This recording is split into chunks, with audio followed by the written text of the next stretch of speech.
I'm Albert Zhong. I'm IATA's Head of Communications in Asia. Thank you for joining us for this media briefing today. Before we begin the briefing, I've got a couple of administrative items to cover. Could I have the next slide, please? Yes, firstly, today's media briefing is being recorded and it will be made available on our website as well. During the Q&As, we'll be using and if you'd like to ask a question, we'll be using the raise hand feature on Microsoft Teams. So please use that to indicate your interest if you'd like to ask a question. And then after I've identified you to ask the question, I will unmute you as well. Next slide, please. So a bit of context for today's briefing. So today's briefing follows from the IATA AGM, which took place last night. You are on my mailing list, so you should have received the 3 press releases that I sent overnight. These press releases will provide some context to the discussions that we are having today. If you did not receive the press releases, send me an email and I will send them to you. Next slide, please. So this is the agenda for today's briefing. We are delighted to have Conrad Clifford, IATA's Regional Vice President for Asia Pacific, with us. To begin the briefing, we'll first start off with a presentation by Vinup Goel, our Regional Director for Airports and External Relations in Asia Pacific, talking about the impact of COVID-19 on the Asia Pacific region. After his presentation, we will have the Q&As with both Conrad and Vinup. With that, over to you, Vinup. Thank you, Albert, and good afternoon, everyone. I'll just walk you through a few slides on basically the COVID-19 impact on the Asia-Pacific region. I think Albert mentioned the press releases, which cover more of the global view, and we'll dive a little bit more into what's happening in the region per se. So starting off, one of the big impacts of the COVID-19 has been the loss in air connectivity, which in turn has a huge impact on both passengers and cargo. And as you can see from the data here, we have lost anywhere between 30 and 40% of connectivity, whether you measure it by city pairs or by other metrics. Also, this has been fairly uniform across the region, and there's some data in there for city pairs, including and excluding China. Diving a little bit more into this topic, if we look at the 5 most connected countries in Asia Pacific, you can see from the red columns how connectivity dropped at its peak in April 2020. We have seen some recovery, as you can see in some of the markets. Essentially, China, it has come back almost back to pre-COVID times. But in many other countries, we are still seeing connectivity at about half or even lesser than half of what it used to be. Air travel, as you would, I'm sure you know, has stalled, and which is quite different from the global economy per se. And if you look at the global economy indicators, especially industrial production, it has come back almost back to pre-COVID times, and that is reflected in the cargo that we fly by air. Unfortunately, we're not seeing that same sort of recovery in the passenger counts, and I'll go into some of the reasons for why we are seeing that. Coming back to cargo, yes, cargo has been sort of the positive story, but again, overall, there has been a reduction in cargo capacity, and that's because of the lack of passenger fleet belly capacity, given the reduction in passenger aircraft. So as you can see from the black line, there has been a total reduction in overall cargo capacity for the region. And this has had an impact on essential goods and medical supplies, which are though being prioritized as we speak. Coming back to international traffic, we see that after the steep drop leading up to April 2020, there has been some recovery across the globe. Europe recovered quite fast, but then after the second waves and the third waves hit, we are seeing some sort of reduction. But the really important piece of information is for our region, and we have seen that traffic is still at about 5% of what it used to be, which has had a huge negative impact on aviation in this part of the world.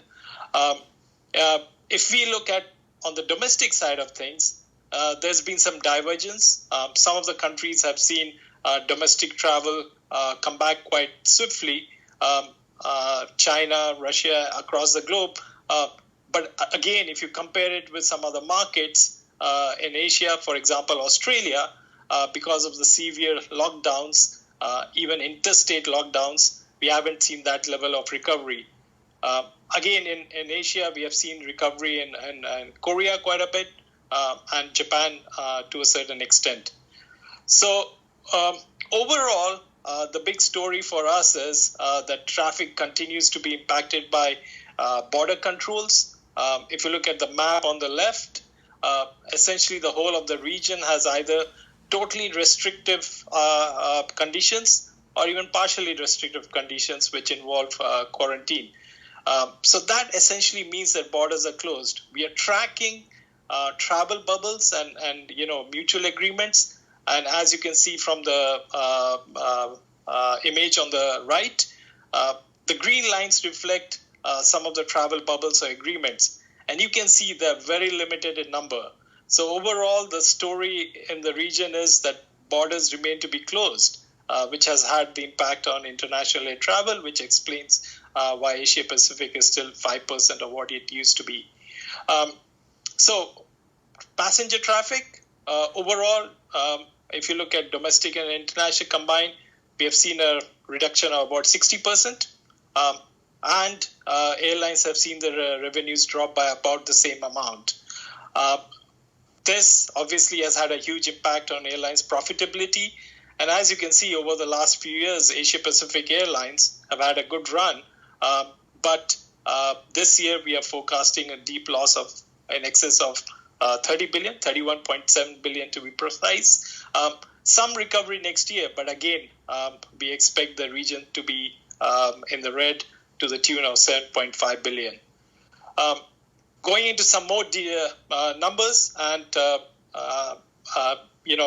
just to reflect on the situation, if we compare Asia Pacific in 2019 versus where we expect it to be in 2020 and 2021, yes, you see that we are forecasting a loss. But again, if you look at some of the profit per passenger numbers or profit margins, Asia Pacific used to be a low margin region. Globally, profit last year was about $6 per passenger, while Asia Pacific was half of that. This actually also implies that for the remainder of this year and for next year, we'll see that the losses per passenger, though, are probably lower in this region than in the rest of the world.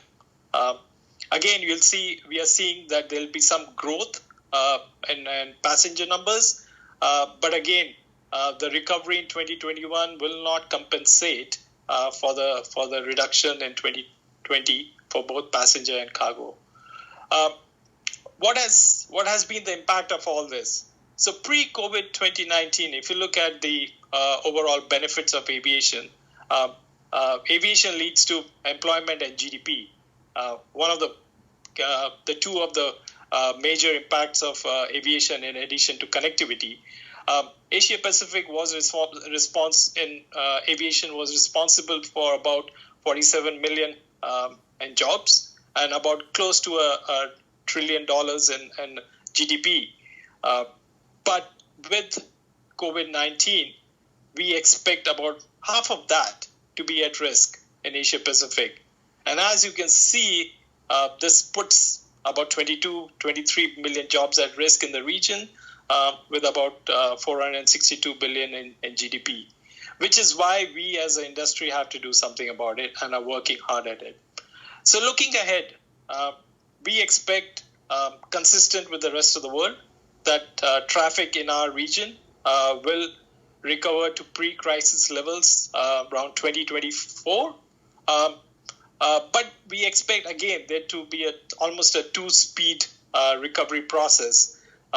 Short haul routes under 5,500 kilometers will make a faster recovery as compared to longer haul routes.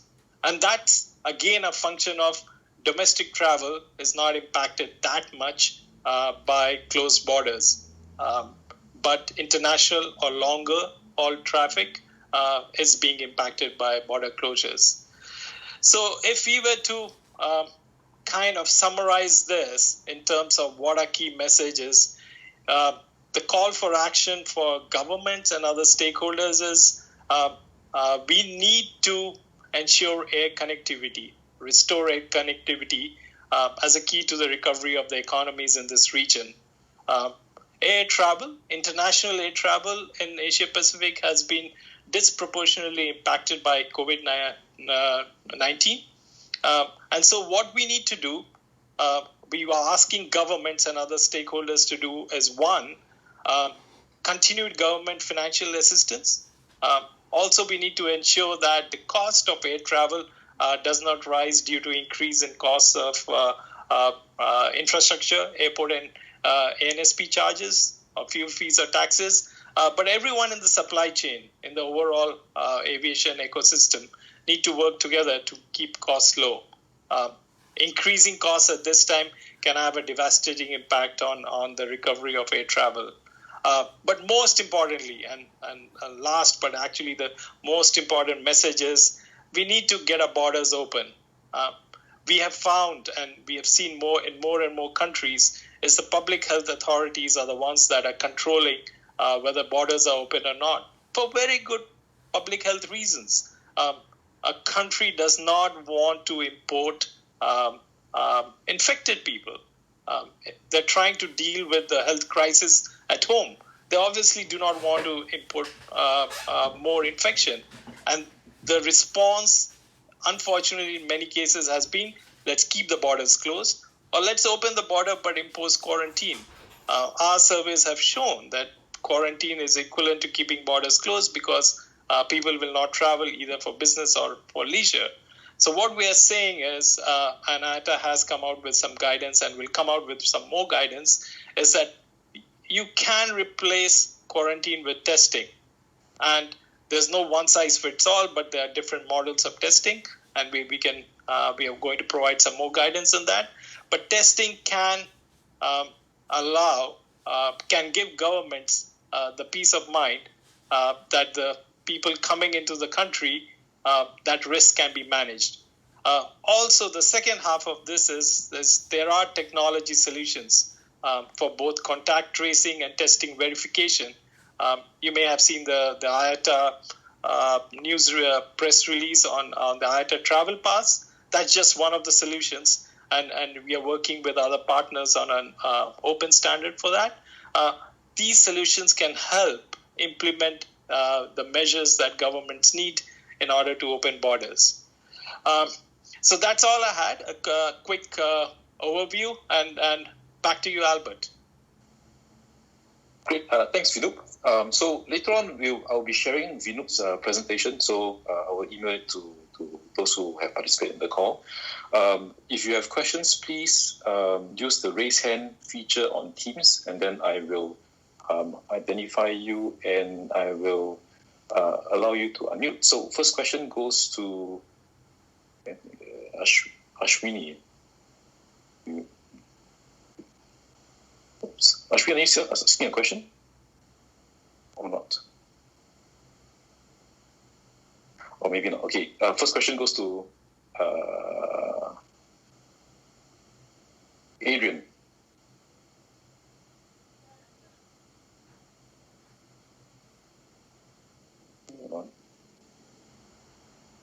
Adrian, are you able to, Adrian Schofield, are you able to? Yeah, can you hear me? Yes, I can. Hi, Albert, can you hear me? Yes, we can. Fire away. Good. Sorry about that. Just wasn't sure if it was working or not. Hey, just a question for Vinu. Just wondering, are you seeing any signs of life in international connecting traffic in Asia Pacific? And what will it take to get transit traffic flowing again at the big connecting hubs? So that's an excellent question. And, in many countries that we have seen in our region and across the world, transit traffic is allowed because and there are no restrictions because obviously the person is not entering the country and the passenger can transit. But in some cases, yes, airports and governments have imposed either operational or regulatory constraints on transit traffic. We are working towards, trying to address those. I think the basic reason why transit traffic is probably not taking off is just that the connectivity has been lost. There aren't enough convenient connections, say within 2 hours or 3 hours that are left.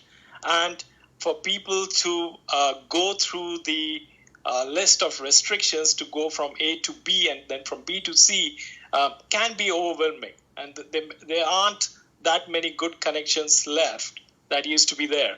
So it's both from a practical viewpoint, are there connections? And secondly, are there any regulatory or operational barriers? But otherwise, we are seeing that some countries, and especially in Europe, they have made some special concessions to allow for connecting traffic through Europe onto third countries. But it's a work in progress. Thank you.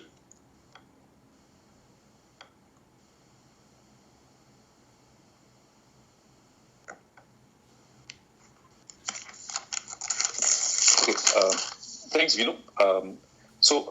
We'll go back to Ashwini, who was not able to unmute Ashwini just now, but he's got some questions. So Ashwini is asking, India has allowed domestic carriers to operate 70% of COVID or pre-COVID-19 flights. Will this see a faster recovery in the domestic Indian flying? Maybe Conrad, do you want to address this question? Yeah, sure. Thank you very much, Ashwini, and thanks Albert also. Yes, the progressive raising of that limitation by the Indian authorities is actually being matched by demand, and we are seeing increases in numbers, and I do expect that trend to continue. So it's very welcome to be raising the restriction, which the authorities have been doing progressively. And yes, it is leading to increased passenger traffic and increased flights. All right, thanks, Conrad. Next question will be Jamie Freed from Reuters. You can unmute yourself. Hi. Conrad, just based on your talks with governments in the region to date, do you expect many, if not most, are going to require a vaccine for entering travelers in the future, given they've been stricter on quarantines? And will there need to be a global standard for which vaccines are acceptable? And will WHO and IATA deal with that? Yeah, that's a very good question. Thank you very much. The whole story here around vaccines is that there will be a considerable length of time before vaccines actually are widespread, and we're talking probably in a matter of years. If you're talking about all markets, and this means that in that intervening period, we have to have a regime in place that can still restart travel, and that's why yesterday, and of course the resolution at the AGM was talking about how to open borders with testing, because of course it's very good news about vaccines, but they can't really come fast enough. So we do need to see testing happen much more quickly. What we're in our discussions with governments, I think a number of countries in this region recognise that the vaccine solution is medium to long term. So they do need to open up more quickly, and the way to do that is through a testing regime. So I think we will see more governments following what we've seen with, say, Hong Kong and Singapore, trying to open borders with a testing regime in place, and that's very welcome. Looking at standards, we will need some standards in place around vaccines, and the first port of call, because this is a health issue, will undoubtedly be WHO. But IATA will play its part in trying to help with the accreditation of agencies, to help people to understand what's required, and so on and so forth. So it'll be an industry response, but it will be led, I would think, by WHO. All right, thanks, Conrad. Next question will be from Conrad. If you can unmute yourself.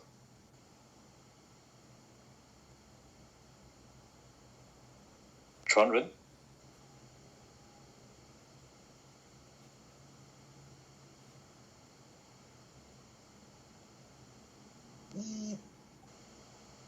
Okay.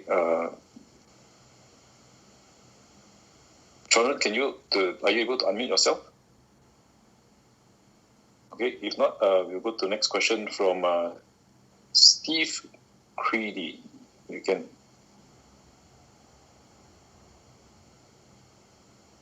Steve Creedy.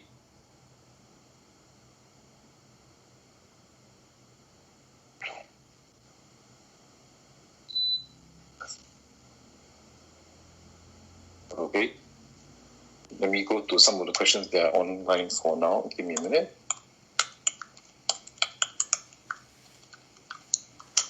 We've got a question from Zarin from Malaysia. For Conrad, how do you think the Malaysian aviation industry will bounce back in 2021? Because the Malaysian government is still not closing its border. Not opening its border. I mean, So the Malaysian industry is in dire straits, as indeed the global industry is in dire straits. I mean, we heard Alexander Juniak talk yesterday about the airlines going into 2021 hobbled and on life support, and that's certainly true of carriers in Malaysia. What we're really saying to governments around the world is that we need direct assistance to carriers as fast as possible if they are to survive through to the restart of aviation. So Malaysian carriers are no different from the carriers in other parts of the region and the world. All right, thanks. Going back to Chanran's question, he's written it in. So 2 questions. First one is Asia Pacific have better control of the pandemic. Do you think that it can lead the way in IATA's initiatives in like the IATA travel pass, for example? Second one is governments and markets in Asia are more in the silo compared to the West. How is IATA bringing these governments to come together to talk about standardization of regulations? Yeah, thanks very much. I might talk about the second item first, about how to bring governments more together. We've been working very closely with ICAO in this, both on a global level and also on a regional level. And it's been identified fairly quickly that the dialogue needs to be held with public health authorities in countries across the region if we are to find solutions.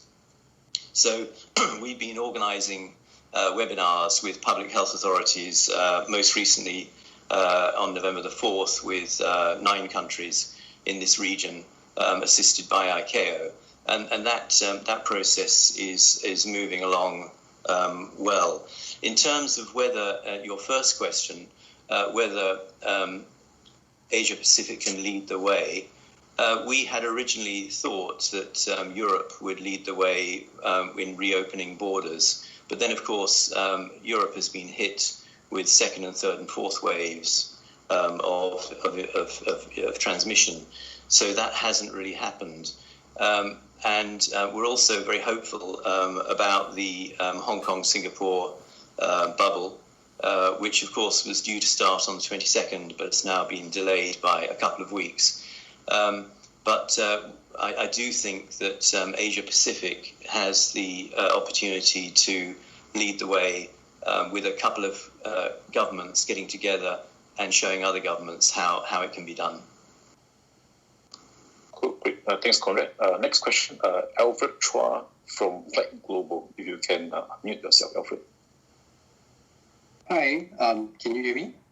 Yes, we can. Yes, okay, hi. Yeah, Alfred here from Flight Global. I just wanted to get IATA's take on whether or not you think that there will be more airline consolidations in the region. Of course, this is following up on the Korean Air Asiana acquisition, the news that came out last week. So I'm just wondering if IATA thinks that there will be more such sort of COVID acquisitions, COVID-related acquisitions in the region. Thank you.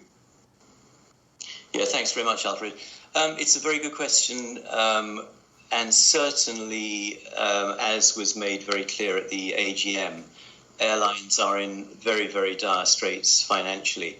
And under those sorts of circumstances where airlines have limited cash available, the opportunities to make cash at the moment are very, very few and far between because all of the borders are closed. I think it's highly likely that we will see more consolidation, and in Asia Pacific, Asiana and Korean has been a good example of airlines getting together in a very difficult market and ensuring their survival and ensuring the continuation of jobs and employment for their staff. So that's been a good thing. And if we can't find a way to open borders effectively through testing, and if we have to wait for a vaccine, then we may well see more consolidations in this region. All right, thanks, Conrad. Next question, Steve Howard. Can you ask your question? Yes, hello. I'd like to ask, please, what Clifford's thoughts are with regards to the track and trace capabilities of countries in the region. Hong Kong and Singapore are both very wealthy. They're small countries. Track and trace is much simpler in those areas. If countries such as Thailand, Vietnam, Malaysia, Indonesia were to open up, what are his thoughts on their track and trace capabilities, and what risk is there, does he believe, to those countries' overall health system? Thank you. Thanks very much, Steve. It's this issue around track and trace is very, very important because in the multi-layered approach to safety, which ICAO developed and which we played a sort of a major part in as well, it's multi-layered. So it's all of the elements that can ensure that people are safe from the potential for infection.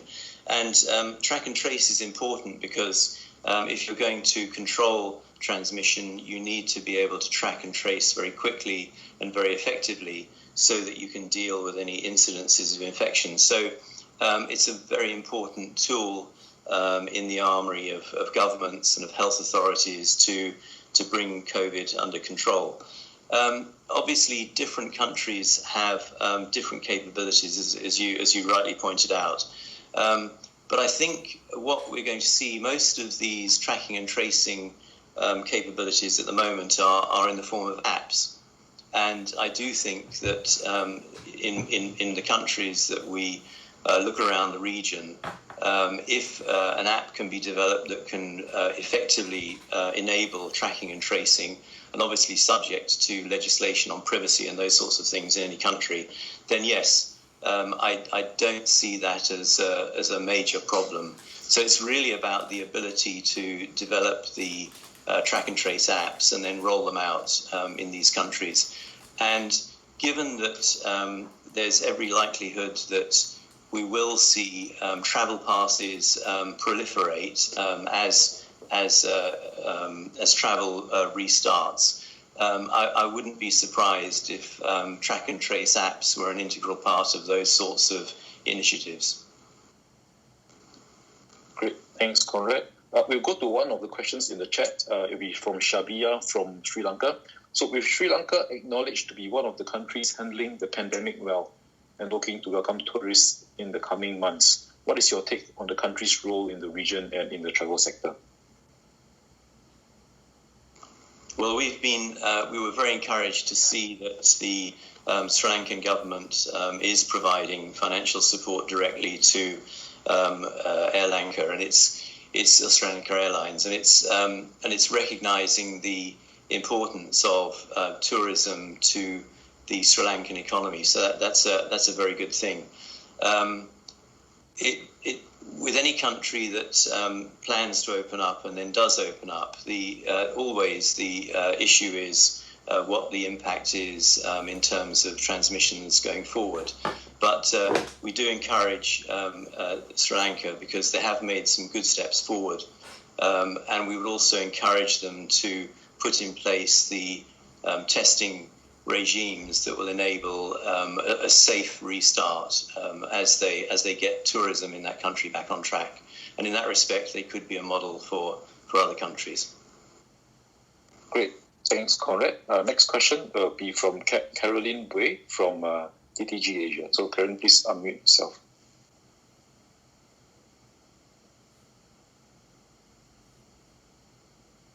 Can you hear Caroline? Yeah, can you hear me?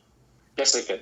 Hi, good afternoon, everybody. I wonder if the IATA AGM talked about the announcement by Qantas that it expects all travellers on its aircraft to be vaccinated. And if other airlines are also going to do that, what is the impact on the recovery for airlines and for travel? Yeah, thanks for that. And this is really going back to what I was saying earlier about the timing for vaccines to become available. The impact, if a country has developed a vaccine and if it is able to produce it and make it widely available to its population, clearly a vaccination policy of this sort will work. But I guess Alexander Dejuniak was saying yesterday, it's fantastic news about vaccines that are being developed around the world, but the real problem is that they can't come fast enough. And there are two aspects to this. One is simply the testing required from a health perspective to make sure that these vaccines are safe, and doing that in a proper and a measured way, and then delivering it to a population. The second one is that not all countries have the ability to create vaccines. So there is a massive job to be done in actually moving vaccines around the world from countries that produce vaccine to countries that don't. And IATA has been working very closely with the COVAX initiative, with WHO, UNICEF and other international organizations to work out how we can actually effectively distribute vaccines through the global logistics cool chain. So there's a lot of work to be done there as well. So in terms of Qantas's ambition, I think everybody would say that's a good ambition to have. But in many countries in the world, that's going to be quite a long time to wait. And we don't really have the luxury of waiting. So in the intervening period, we need to have a testing regime that can allow us to reopen borders safely and get passenger aviation restarted. Can I have a follow-up question? Yeah. Yeah. Does IATA know when Qantas intends to implement this announcement that they will only take vaccinated travelers on its flights? And if that's going to be the case, how is it going to impact the pricing of, travel, if it's going to be a cost factor? No, we don't actually know. So we haven't been able to get hold of Qantas yet on this. So we don't know when they're intending to implement this vaccine. So the answer is no. We don't know. And does IATA think that this might further impact the cost of flights and air travel, especially if there are limited supply of availability of flights?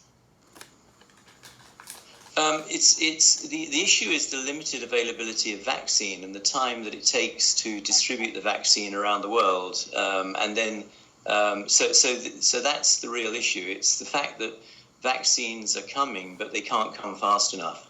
So that's the really the important, and that's why we keep saying we need a testing regime, because in the absence of vaccine, we have to have some way of reopening borders safely, and testing does that. May I have one more final question? No, Caroline, I think we need to give others a chance. Okay, understand. Okay, thank you. Next one, Tom Valentine, Orient Aviation. Tom, you can unmute yourself.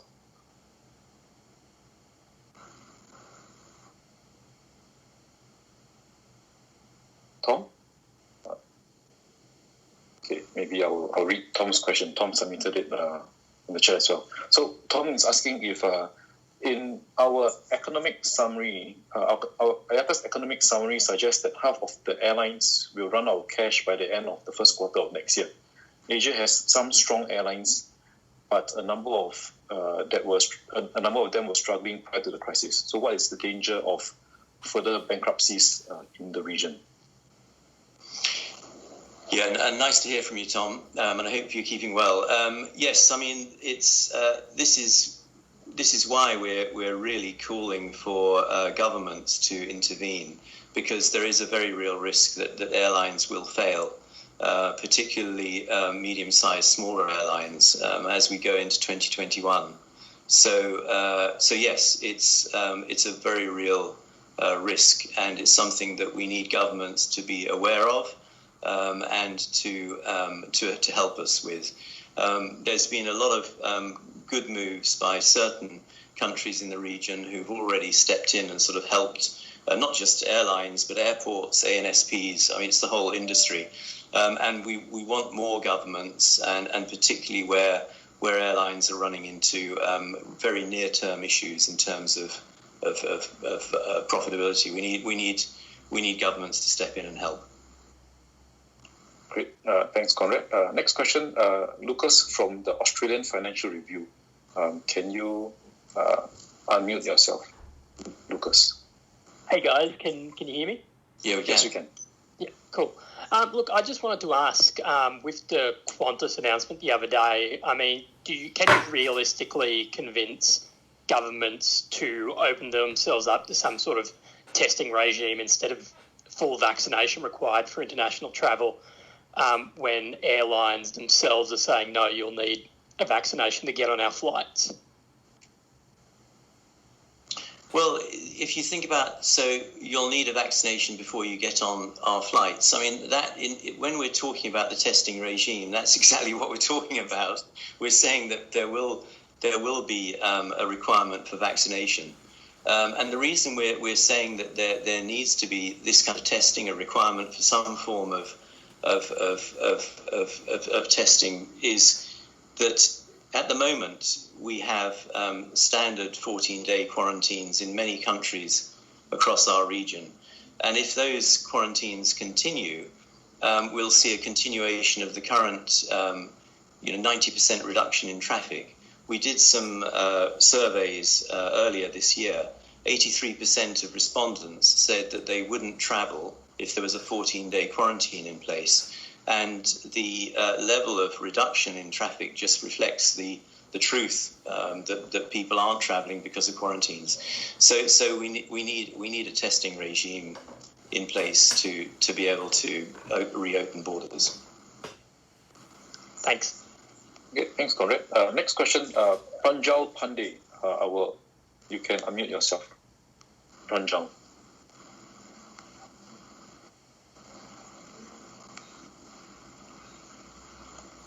Pranjal Pandey.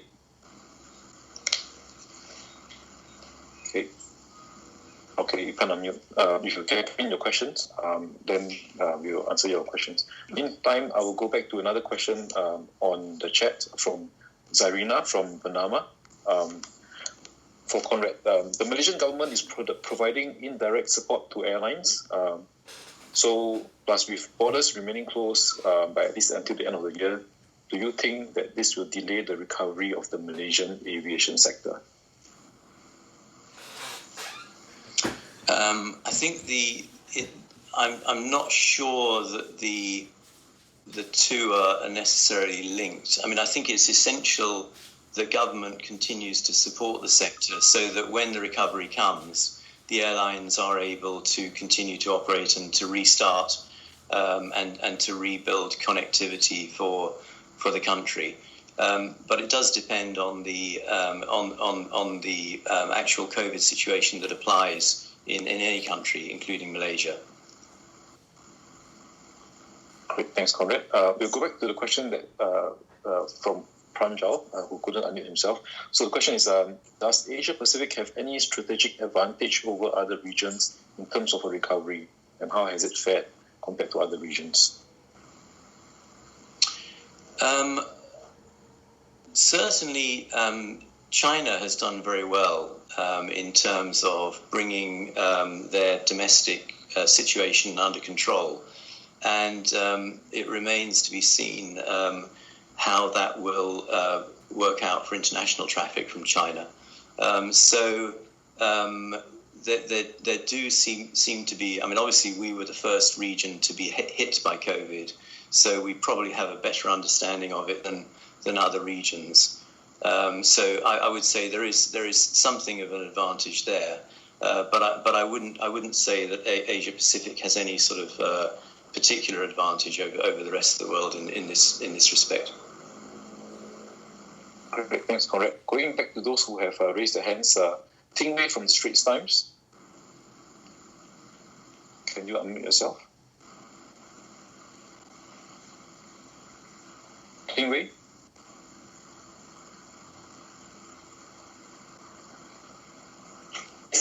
Okay, meantime, we'll go back to a question that's online. Yes.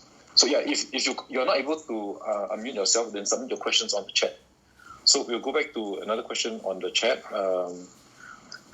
from Afiq from the Malaysian Reserve.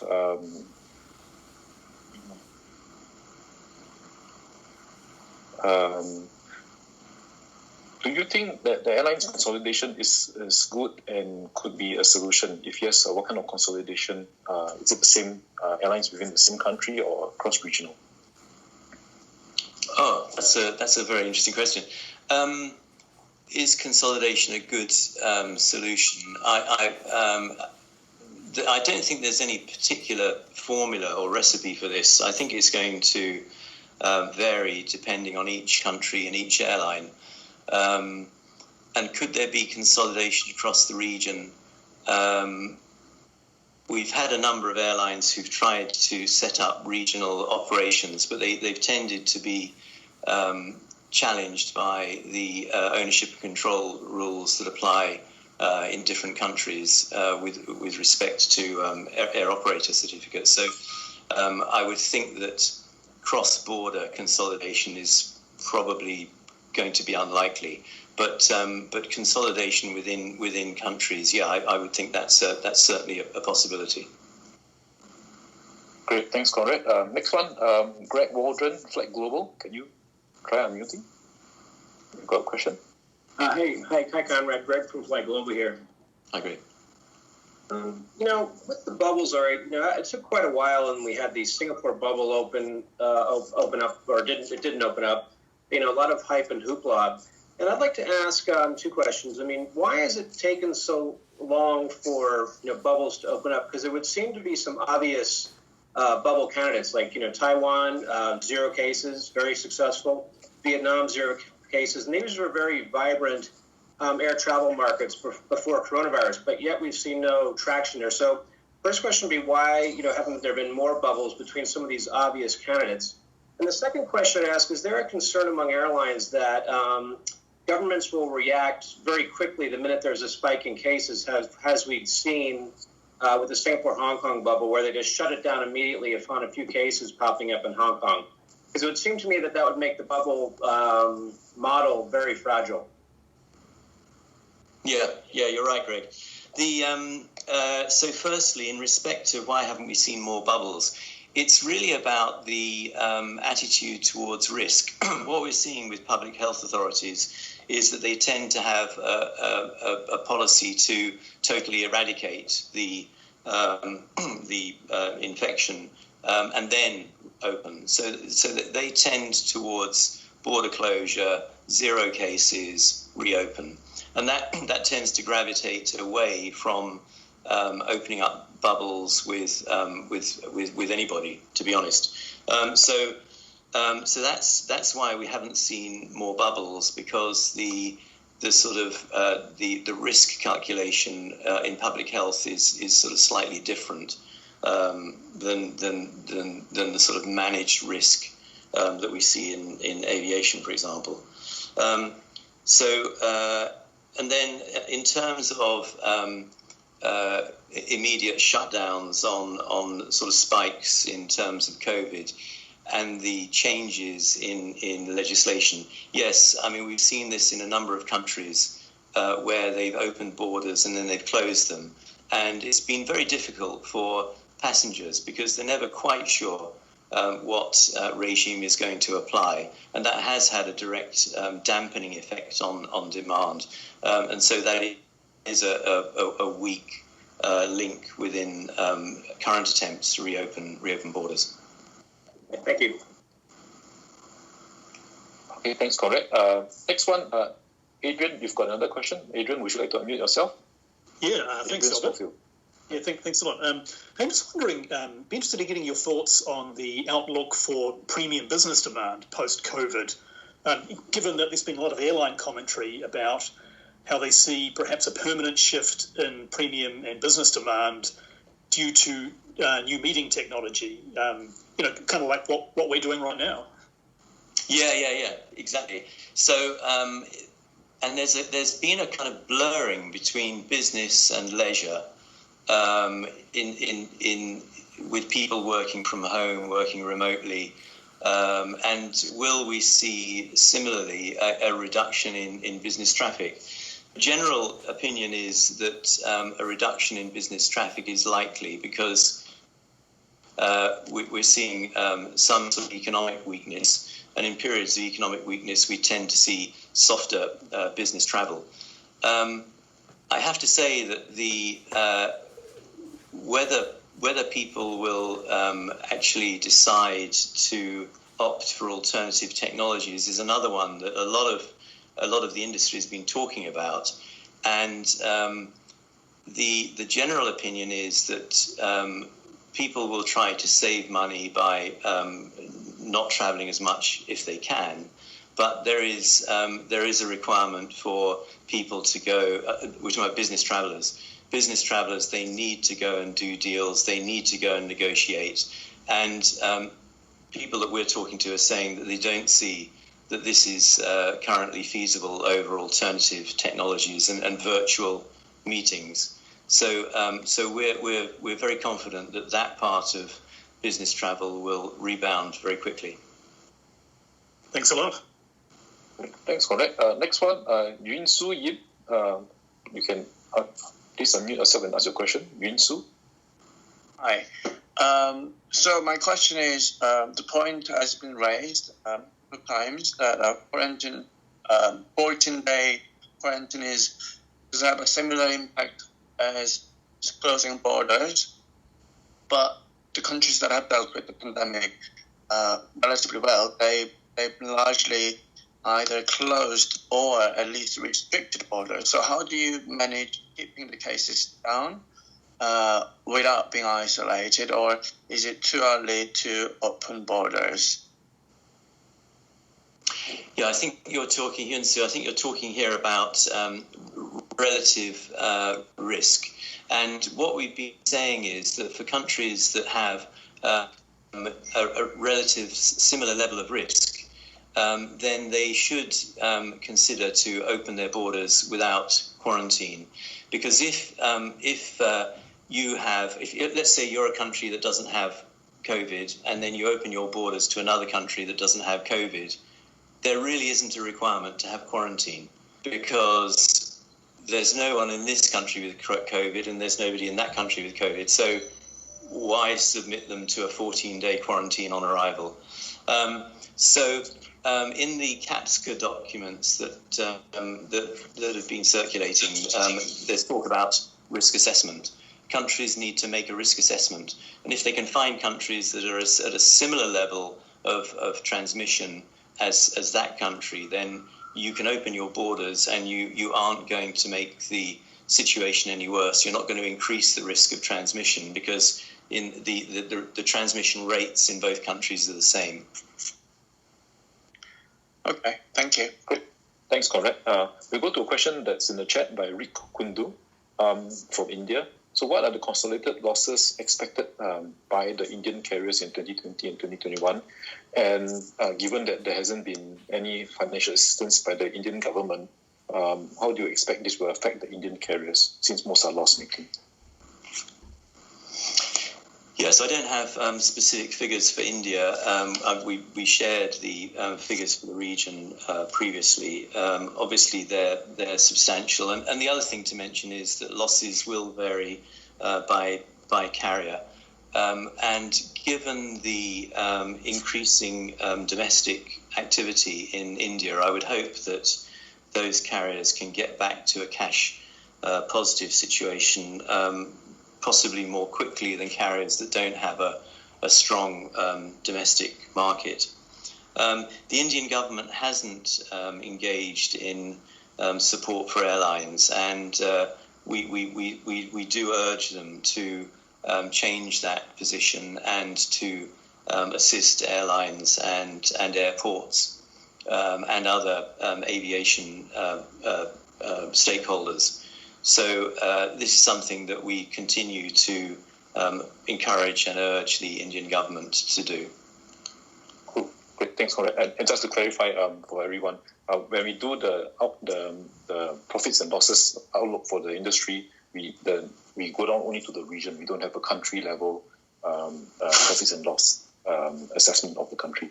So going back to some more questions on the chat, we've got a question from Steve Creedy. Is related to the funding of the testing regime. Who should pay for it? Governments should pay for because it's a public health initiative, and always that's been a government responsibility. So it should be governments. Great, thanks, Conrad.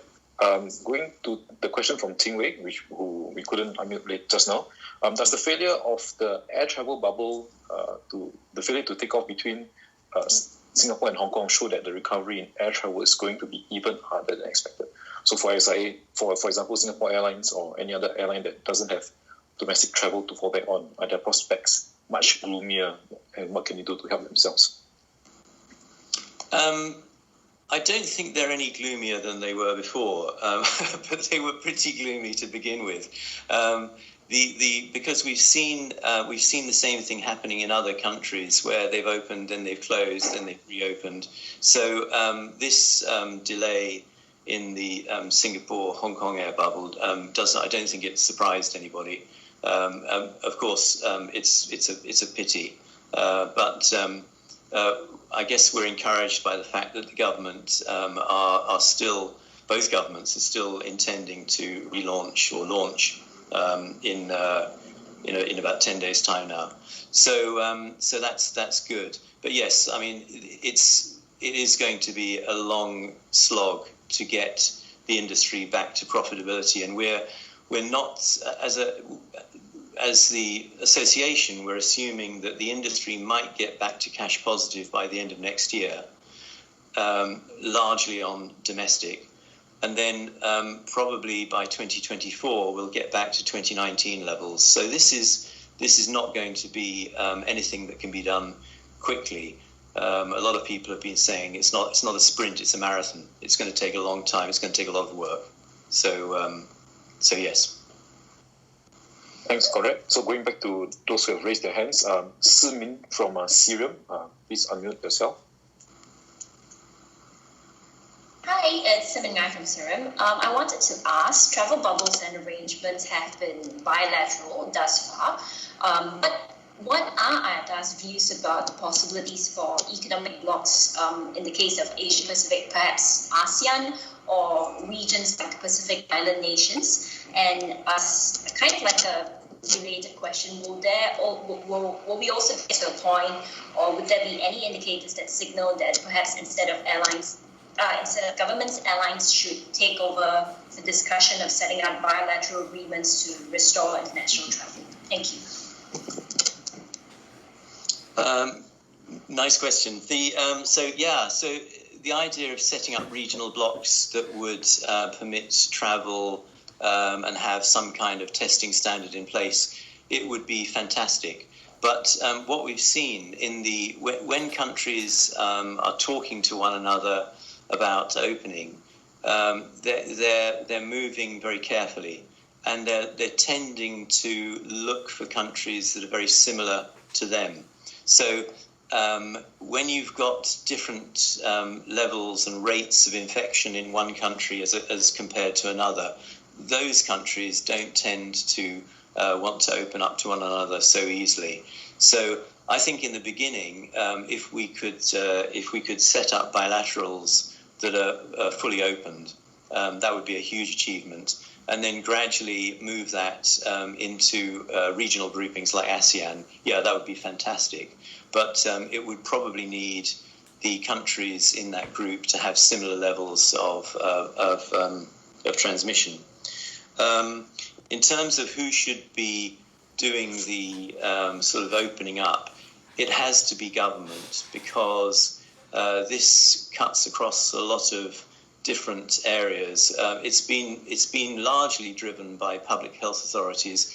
Increasingly, as we've seen, economic impact, ministries of finance are becoming involved. Of course, the Ministry of Transport's involved.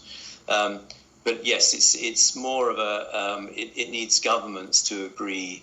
Airlines, of course, and IATA, we're pushing governments all the time to try to open up in a safe and a sustainable way. But at the end of the day, the decision has to lie with government. Great, thanks, Conrad. Next one from Jordan Chong. Jordan, you can unmute yourself.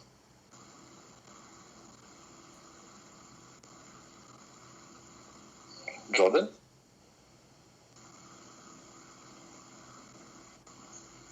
Okay. Otherwise, Jordan, please type your question into the chat. Okay, yeah, type your question in the chat. So we've got a follow-up question from Conrad regarding testing. So testing seems to be unreliable, where we still have people who test positive upon arrival in Singapore. So will IATA, along with the World Health Organization, put its foot down and set a standardized testing method or scheme? That's what we'd like to see, and we'd like a risk-based approach to testing. So, and I was talking about this earlier. The issue of mindset. Are we looking for a totally risk-free regime? Of course, in an ideal world, that would be fantastic. But the reality of it is that getting to something that is totally 100% reliable is probably not achievable.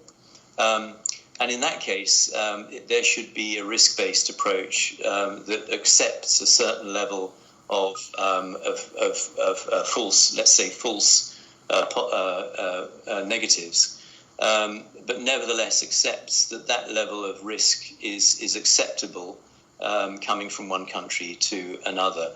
So there's quite a lot of nuance here, but you make a very good point. Great, thanks, Conrad. Next one, Steve Howard, you have another question? Yes, thank you, Albert. It's following on really from what was just asked there. With regards to the imported cases, there are people flying who have COVID, if you were to believe the results. How important is the middle seat strategy? In Asia, in Thailand, for example, they started off blocking the middle seat, but that didn't last long because they found it difficult to make money. doing that. In the US, Delta has announced they're extending the block on middle seats, but other airlines haven't.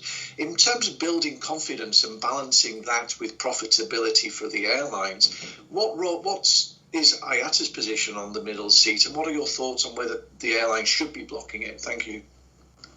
Thanks, Steve. So there's been a lot of work done by aircraft manufacturers, of course, and also regulators and other bodies looking at the risks of in-flight transmission. The general summary from these studies is that the risks of in-flight transmission are very, very low. I mean, so far we have 40 suspected cases over millions of passengers. So the risk of in-flight transmission is very low. The most effective method to prevent any risk seems also to be the wearing of masks. The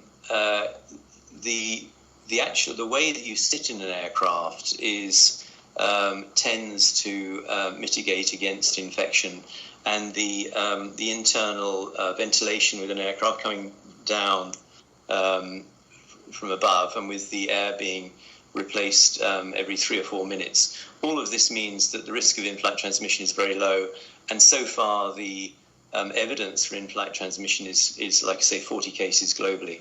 So I don't really think there's a strong rationale, and this is an IATA opinion. There's no strong rationale for emptying that middle seat, because it doesn't seem to have an impact, and in fact there isn't a demonstrable high risk or even medium risk or even low, it's very low, of in-flight transmission.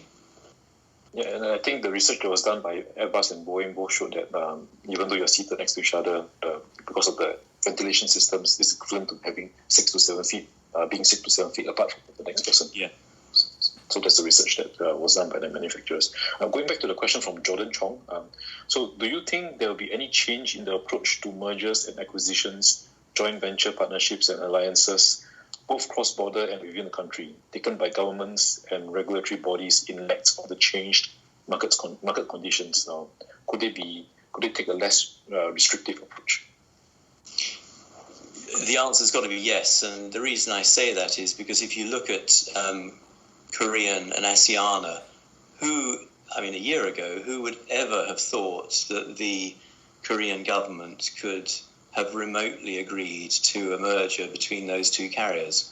But that's where we are today, and it reflects a realistic approach to the fact that airlines around the world are in very poor financial condition, and in many cases that means that consolidation, mergers, makes a lot of sense. So yes, this pandemic has changed the attitude of government towards consolidations, for sure. Great, thanks, Conrad. We've got a question from Afiq. Afiq, can you unmute yourself? Afiq Aziz, hi, you've got hello. a question.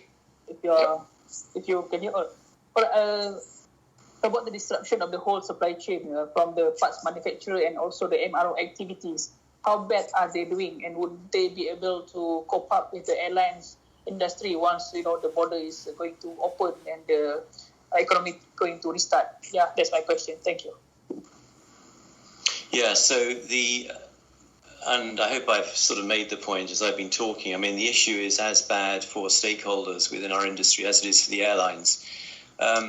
We've tended to look at the airlines as the first link in the chain because, of course, the suppliers, airports, ANSPs, they need flights and aircraft to be able to do what they do and to generate revenues.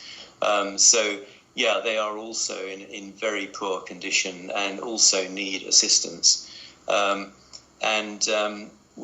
will be, when this is over, we will still need to have MROs. We will still need to have qualified personnel, particularly technical personnel. This is another area. IATA has been working on this element with governments very closely. When we get through this period, we have to have enough trained pilots, for example. That means that pilots have to be able to get to fly and to maintain currency in simulators. And we've been talking to governments about special relaxation of restrictions to permit pilots to go and do simulators to maintain currency. That's just one example of many things that are going on, particularly involving ICAO, where we're looking to ensure that when we do restart, we can do it safely. So it's a very good point, and it's something that everybody needs to be aware of, that the other stakeholders in the aviation chain are equally affected by this pandemic.